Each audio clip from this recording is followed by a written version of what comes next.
Hallå Marie. Då ska vi läsa ur den lila kursen. Ska jag bara hitta igen vart den är någonstans.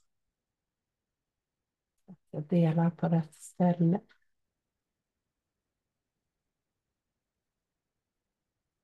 Hej. Ska vi se, jag har stängt ner den. Då är det ju svårt att dela den. Så.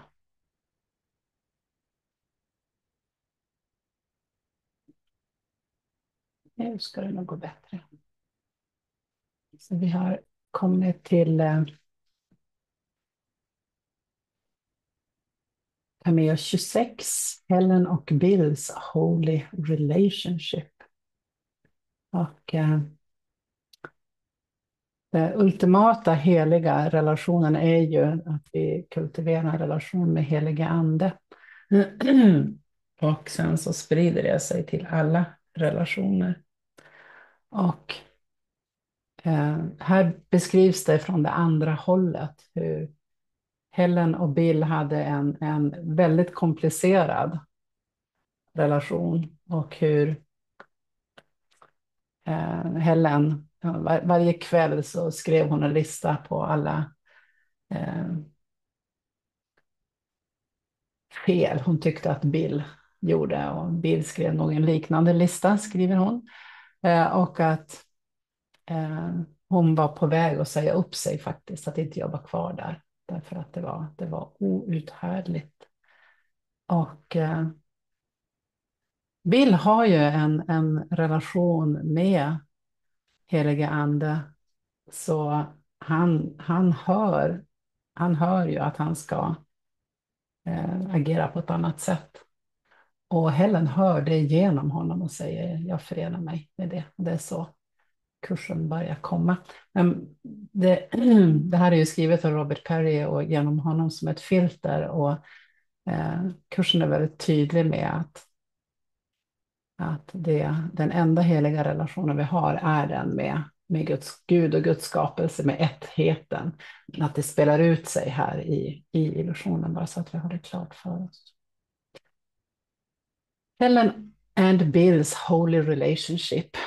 The text section, the beginning of the holy relationship, chapter 17, also marks the beginning of the holy relationships discussion in the text, which starting here, weave through more than 5 chapters to the end of chapter 22.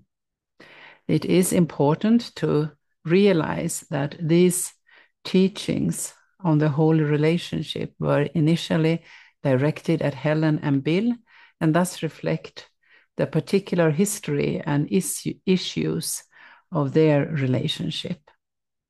Some of the specifics, therefore, will not apply to other holy relationships, even though the general principles will. Let's look then at the teaching that this section was giving them about their own very challenging relationship. When this section refers to the experience in which the relationship became what it is referring to a specific and important event. Helen and Bill's joining in the other way.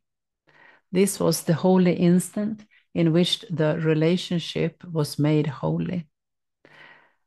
Here is Helen's description of that event from her autobiography. The context is conflict in their work situation. Every evening I went over a long list of grievances regarding Bill at home, and I have no doubt that Bill did much the same thing. It became more and more evident that the best thing for me to do was to leave my position. However, Bill and I seemed to be trapped in a relationship which, though we hated it in many ways, could not be escaped. That change came most unexpectedly. It began one afternoon in June of 1965. Before Bill and I were to leave for a weekly research meeting, he had something on his mind that much was apparent, but he found it hard to discuss. In fact, he tried unsuccessfully several times to begin. Finally, he took a deep breath, grew slightly red-faced, and delivered a speech. It was hard for him, he told me later, because the words sounded titre and sentimental even as he said them. Nor was he anticipating a particularly favorable response from me. Nevertheless, he was merely saying that he felt he had to be said. He was merely saying what he felt he had to be said. He had been thinking things over and had concluded we were using the wrong approach. Our attitudes had become so negative that we could not work anything out. He had therefore decided to look at things differently. Bill proposed quite specifically to try out a new approach that day at the research meeting. He was not going to get angry and was determined not to attack.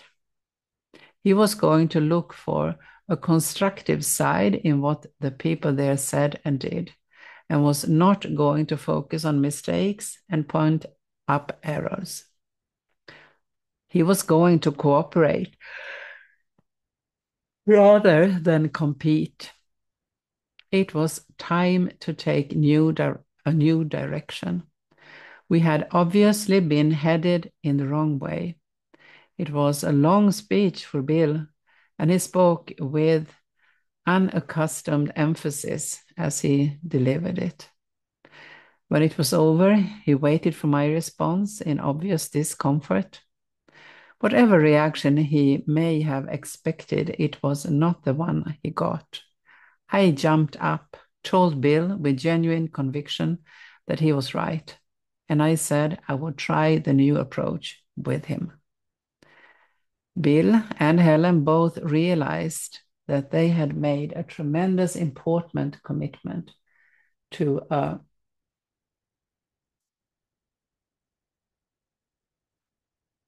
commitment that ended up having large-scale consequences for their department. At the factual level, the whole climate of the department gradually changed. Bill worked particularly hard on the departmental problems, determined to turn hostilities into friendships. This took considerable effort on his part at first, but he did succeed eventually. Tensions lessened and antagonism dropped away. The wrong people left, though on friendly terms, and the right ones came along almost immediately. A secure and interesting position opened up for me, although our efforts were inconsistent and often half-hearted. There is little doubt that they showed results. The department became smooth functioning, relaxed, and efficient. They didn't need Jesus, therefore, to tell them that their joining in this new approach was significant. What he did reveal to them, however, was that there was so much more there than what they could see. In addition to its surface level significance, this event was filled with an untold spiritual significance. We can understand this significance in terms of their joining having both spiritual content and spiritual results, both of which were largely invisible to them. The conscious content of their joining was obvious. In response in response to years of chronic interpersonal conflict, Bill proposed an approach that was about replacing competition, criticism, and attack with cooperation and focusing on the positive. His approach, in other words, was about how people can get along. Jesus says in our text section, however, that on an unconscious level, there was something else happening. On that deep level, the Holy Spirit had been calling them, and Jesus himself had been knocking on their door.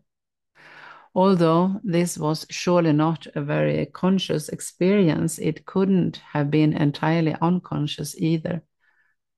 Years earlier, Helen had confided to her psychoanalyst that she had a recurring experience of feeling the presence of a man behind her left shoulder, trying to get her attention, which she steadfast refused to give. The Holy Spirit's call was ultimately to call to see and to treat others, and particularly each other, with love. Therefore, by joining in Bill's more loving approach, Helen and Bill were really answering his call. On a conscious level, of course, the two of them didn't even believe in the Holy Spirit. But on a deeper level, they were finally saying yes to him. That is why their apparently secular joining could be described in this way. You undertook together to invite the Holy Spirit into your relationship. It is also why Jesus could later say, I was a stranger and you took me in, not knowing who I was. In addition to inviting the Holy Spirit into their relationship, they were also accepting his goal for their relationship.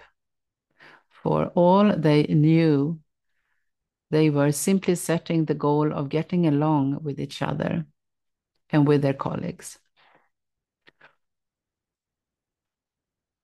But inside this goal was nested a far loftier one, the goal of reaching God together. For you have chosen but the goal of God, from which your true intent was never absent. Again, they didn't understand they had done this. You do not even realize you have accepted the Holy Spirit's purpose as your own. But there was a part of their mind that understood perfectly well. The Holy Spirit's purpose was accepted by the part of your mind the ego knows not of. No more did you. So the spiritual content of Helen and Bill's joining was that they were responding to the Holy Spirit's call and inviting him and his goal into their relationship. This content then led to a series of far-reaching spiritual results. The key result, the source of all the rest, was that the Holy Spirit entered the relationship on a deep level, and on that level transformed it. At the heart of this transformation was him replacing their old goal with his new one. The Holy Spirit wastes no time in introducing the practical results of asking him to enter. At once, his goal replaces yours. No longer was the relationship about each of them laying hold of a private treasure or specialness. Now it was about both of them reaching the altar of holiness together. Although this happened on an unconscious level, it was not without effects on the surface. One of those effects was the series of visions and psychic experiences that Helen had in the summer of 1965. Another was the appearance of Jesus' voice in her mind in October of that year saying, "This is a course in miracles. Please take notes." This means the course itself was a visible effect of the Holy Spirit entering the relationship. Indeed, Jesus describes the course as an explicit answer to their invitation to the Holy Spirit. He heard. He has not been very explicit. Has he not been very explicit in his answer? Can you deny that he has given a most explicit statement? These life-changing effects showed that the Holy Spirit's entering was not just on paper, it was very real. Another important effect on him entering was that Bill and Helen could feel that things were different between them. They could feel that the relationship now had an entirely different purpose. Even if they couldn't see the new foundation on which their relationship stood, they knew that it stood for something higher. And this they found deeply uncomfortable. Indeed, later on, Jesus will call this early phase the period of discomfort. The section we are discussing in this cameo is his conceal on how to deal with that period. The discomfort itself is not that hard to understand. Over 7 years, they had formed a relationship that was all about their goal, in which each hoped to use the other to feel special. Yet now, this same relationship, which was largely unchanged on a form level, had accepted a lofty new goal. This disconnect between the relationship and its goal had 2 major results. The first result was that the relationship did not fit its new goal. The relationship as it is out of line with its own goal and clearly unsuited to the purpose that has been accepted for it. It is as if the relationship was a car that ran well enough, yet its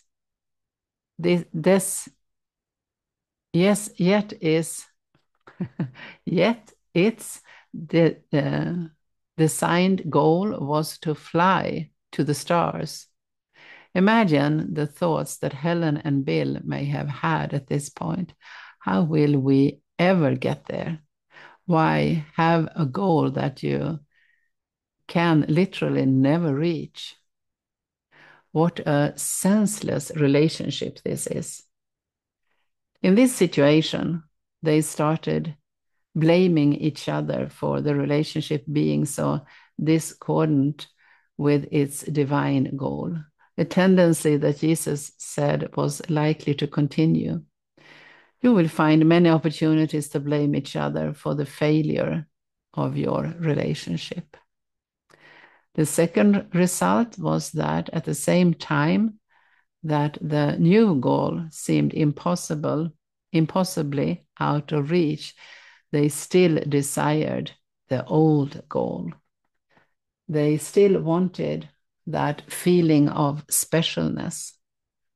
The presence of the new goal then essentially said to each of them, you can't get what you want here. As a result, they were in danger of looking for fulfillment in other relationship that was unabashedly unholy. Now the ego conceals thus. Substitute for this another relationship to which your former goal was quite appropriate. You can escape from your distress only by getting rid of each other. All in all, The change that Jesus was celebrating as a glorious rebirth felt to them like a major disruption.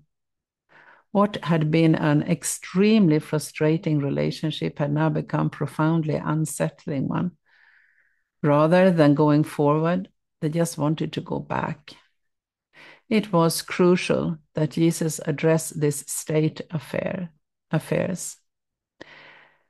Here, the Holy Spirit wanted to take Helen and Bill on a journey to God. 5 minutes after getting on the bus, they wanted to get off. In this section, you can feel Jesus doing everything he can to keep them on that bus. In the process, he urged them to do the following things. First, they needed to celebrate rather than bemoan the change that had occurred. They needed to bless their new relationship, not curse it. Condemn salvation not, for it has come to you. They needed to welcome the new and to look back on the old with clear eyes, not rose-colored glasses.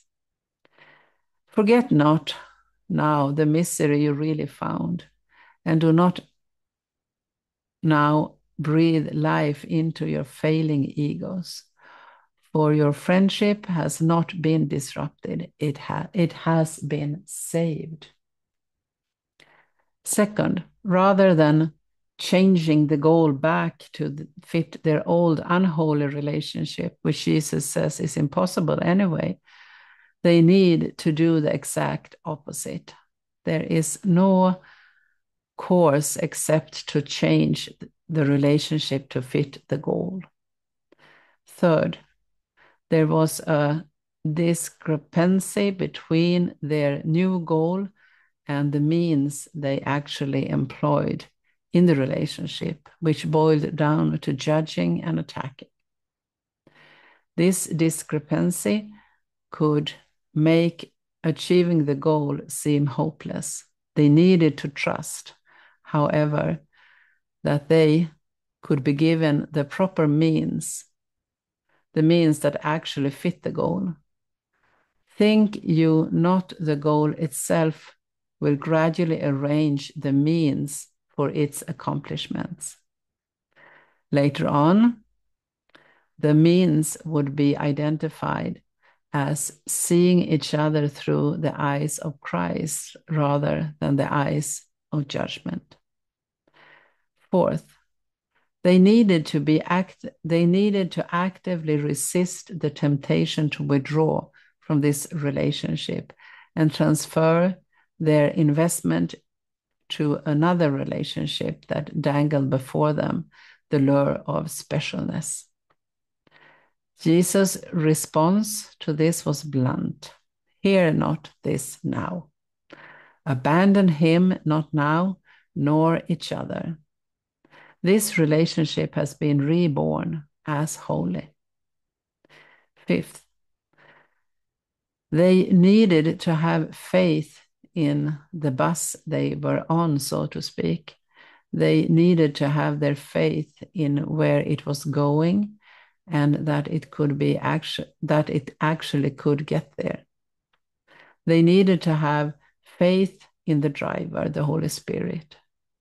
Have faith in him who answered you. And they need to have faith in each other, trusting that the other will really do his or her part. Have faith in each other in what but seems to be a trying time.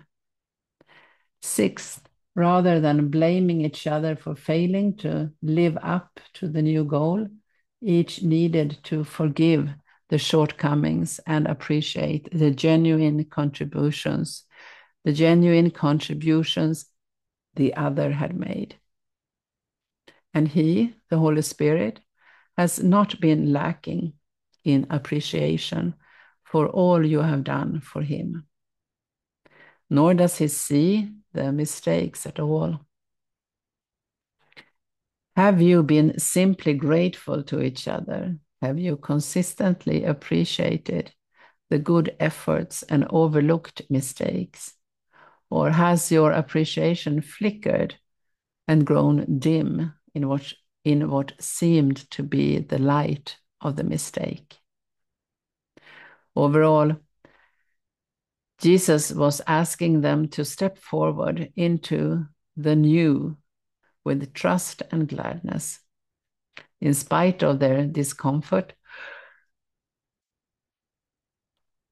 in spite of the temptation to run back into the arms of the old, as with any major change, even when the infancy of the new is present, it can be hard to resist the siren song of the old.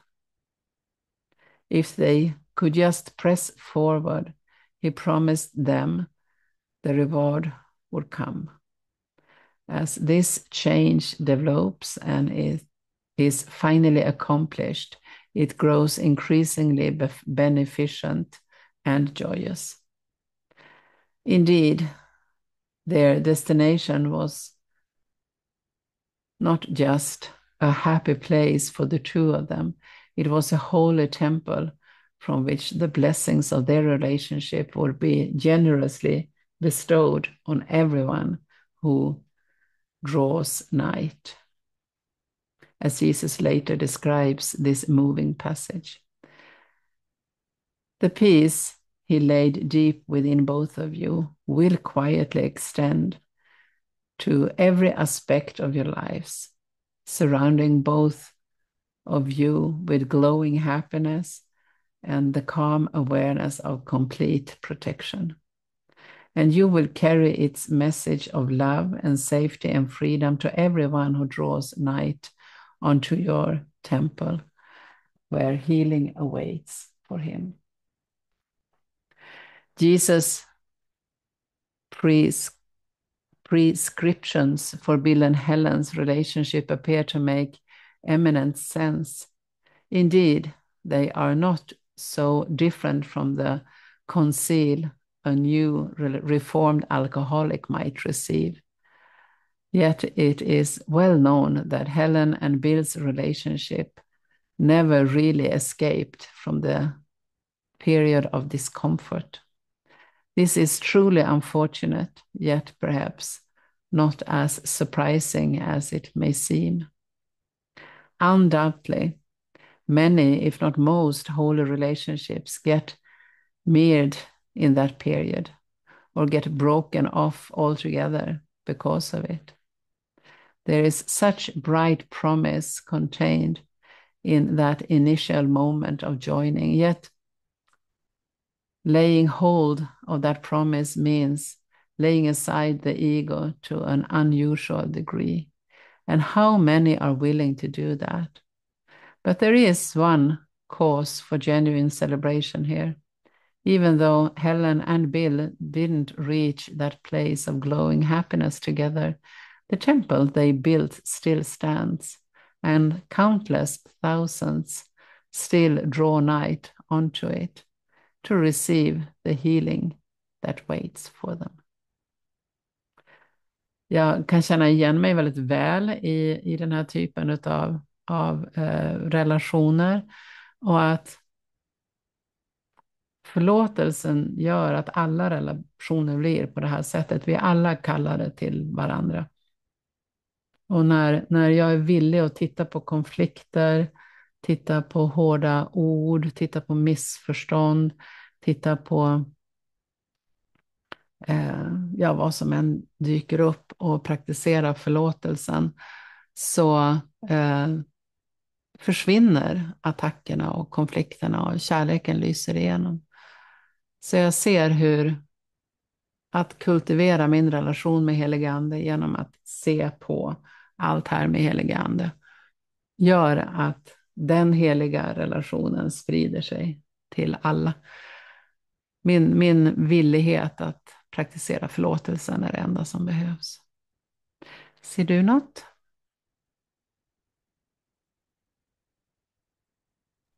Jag ser detsamma som du, Anna. Mm. är ju bara kärleken och villigheten och förlåtelsen. Mm. Mm. Då så, då börjar vi på Cameo 27. I need do nothing. The text section I need do nothing i kapitel 22. A profound exploration of several key course themes as well as a comparison of the course path to other paths was originally a special message to Helen about a specific situation in her life. Ken Wapnick tells the story in Absence from Felicity. On May 31st, 1967, Helen was in the midst of another crisis, and Jesus answer to her was a special message. Helen's crisis, which on an external level was literally a non-event, revolved around a threatened union strike that would have involved the elevator operators in Helen's building. She and Louis lived on the 16th floor, and Helen's fear was that the strike would begin at a time when she and Louis would be separated, one of them in the apartment and the other down below. Since in Helen's mind, walking up or down the 16 flights of stairs meant instant cardiac arrest for either her or Louis, she was beside herself at the imminent threat of separation. Having thus defined the problem, her solution was obvious and logical. She and Louis would move to a nearby hotel. They did, where they remained for a week, never knowing that the strike was called off even before it had begun. The I need do nothing section doesn't refer to the specifics of Helen's situation at all, but that is not to say it does not speak to it. What wisdom does it offer then about Helen's crisis? Its opening paragraph suggests that all of her planning for her body's comfort or protection or enjoyment means that her underlying goal is not atonement, but sin. Her preoccupation with her body is the conscious expression of an unconscious attraction to sin. After all, how can you tune out the entire sonship in an obsession with your own tiny lump of clay and not feel sinful? Thus, the hidden goal of feeling sinful, Jesus implies, is the real driving force behind Helen's plan to move to a nearby hotel. What should she do instead? Rather than embroiling herself in plans to protect herself from the danger of the strike, she should allow herself to a single instant in which she utterly forgets her body. And along with it, the past and the future. She should enter a moment of perfect stillness, both physical and mental. In this moment, instead of concentrating on what to do, she should concentrate on a single thought. I need do nothing. This means that all the truly important things do not need to be accomplished by physical doing. They have already been accomplished by God. This moment of stillness is what the Course calls a holy instant. Yet, how would entering a holy instant solve the emergency Helen sees before her? The answer to that question reveals itself in the final paragraph of the section. In the holy instant, she would make a place inside her in which she does nothing, being perfectly still. Into this place, Jesus says, the Holy Spirit comes and there abides.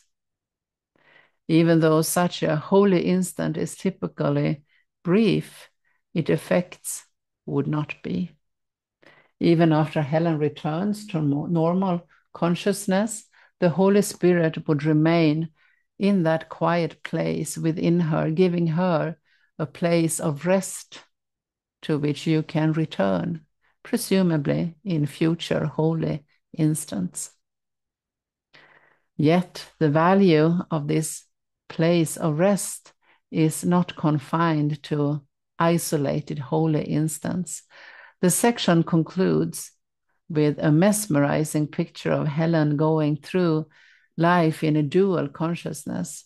The image for this is that of a hurricane, with its furious wind revolving around the stillness of its eye. The eye of the storm, which Jesus calls the quiet center, symbolizes that place of rest within, while the storm symbolizes the outer activity of Helen's life. The message is that once the quiet center is established in a holy instant, Helen will be able to have her attention in both places at once. She will be able to engage in doing the storm at the exact time as she is doing nothing in the quiet center. In other words, outer activity need not entail the sacrifice of inner peace. Indeed, while being active in the storm, most of Helen's mind can be resting in the eye of the storm. And you will be more aware of the quiet center of the storm than all its raging activity. This can be a very attractive image, given how ravaged most of us feel by the hurricane. From this image, however, one could easily get the impression that Helen's behavior in the storm should be minimal and casual, that she should just do whatever she feels like, whenever she feels like it, while she mainly just relaxes in the quiet center. The section, however, concludes on a very different note. This quiet center in which you do nothing will remain with you, giving you rest in the midst of every busy doing on which you are sent. From this center, you will be directed how to use the body sinlessly. It is this center from which the body is absent that will keep it so, keep the body sinless in your awareness of it. Notice how from the quiet center, Helen will be sent and directed. Her activity in the storm is not supposed to be whatever she feels like. It is supposed to be guided. And it is also not meant to be the minimum. The phrase, every busy doing on which you are sent, implies she will be sent on an abundance of such missions. The consolation is that while she is sent on those busy doings, the quiet center will be providing her with a place of rest in the midst of them, even while she is up to her eyeballs in doing within the storm. She will simultaneously be doing nothing in the eye of the storm. Yet even that is not the real consolation. Remember, this story starts with Helen's obsession with her physical safety, comfort, and enjoyment. In this initial picture, her doings are to a large degree about protecting her body from the damaging effects of the storm. And this overriding concern with her separate self has the net effect as well as the unconscious goal of making her feel sinful. Notice how that picture has now been completely reversed. In the new picture, her doings are not about protecting her body from the storm. They are about serving those who are being buffed by its wind and rain. In this picture, she is no longer running off on self-absorbed projects. Rather, she is being sent on selfless missions. Rather than using the body to serve the goal of sin, she is being directed how to use the body sinlessly. And all of this is true because at the center of her awareness, in the quiet center, the body is absent.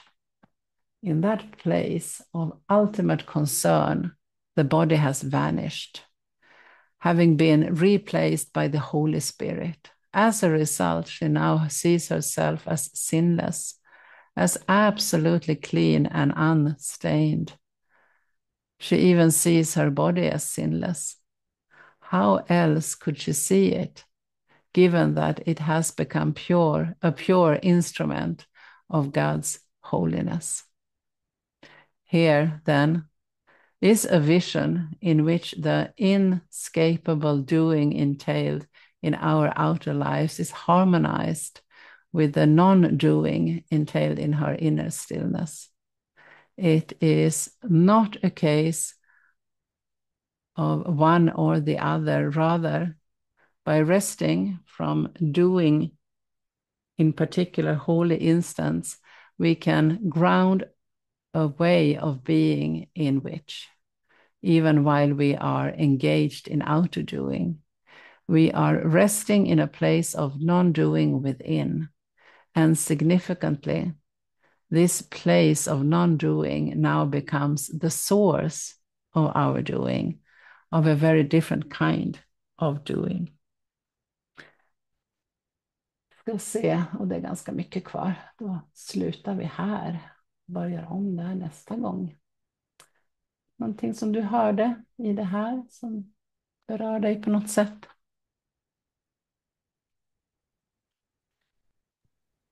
Ja, det är ju det att jag är inte kroppen och att jag kan välja vem jag låter gå med kroppen. Eller förstår, det är konstigt uttryckt, men ja, jag väljer vem jag låter bli jord igenom. Eller hur ska jag säga? Jag vet inte om jag kan uttrycka mig på rätt sätt, men så tycker jag ordet sinful är ju så kraftigt på något sätt. Att jag är syndfull när jag går med egot. Ja, det är ett kraftigt uttryck tyckte jag. Ja. Absolut. Jag har verkligen haft de här upplevelserna av det här lugnet i stormens öga och att det förvånar mig. Och hur trött jag blir när jag går med egot. Då blir jag fruktansvärt trött. Men när jag går med heliga ande och man håller möten eller läser så här. Och att det finns en näring i det och en vilsamhet. Jag bara träder tillbaka och låter heliga ande göra igenom. Som förvånar mig att det är på det sättet. Och att det även jag tänker det jag går igenom nu med cancer och operation. Och, jag har fortfarande inte fått svar. Det är många ledigheter, så jag vet ju inte om det blir vidare behandling eller inte. Men att det finns ett lugn, en vilsamhet och en stillhet i att jag inte har fått svar. Annars, när jag går med egot så blir jag liksom så jag bara hänger fast vid ge mig svar, ge mig svar, ge mig svar. Men det är borta, det finns inte där. Helt fascinerande. Jag bara träder tillbaka i sinnet och vilar i helige andes famn. Och tilliten är fullständig där att oavsett hur det blir så blir det bra. Liksom. Ja, jag tränas verkligen i att leva i stormens öga. och överlämna allt till helige Ande. Mm. Vi ser hur det ser ut nästa torsdag om jag kan då. Och det kan jag. Vi läser den 8 maj. Den 15 maj kommer vi inte att läsa. Då är jag på en kurs. Men den 8 läser vi. Tack för idag. Gärna. Hej hej.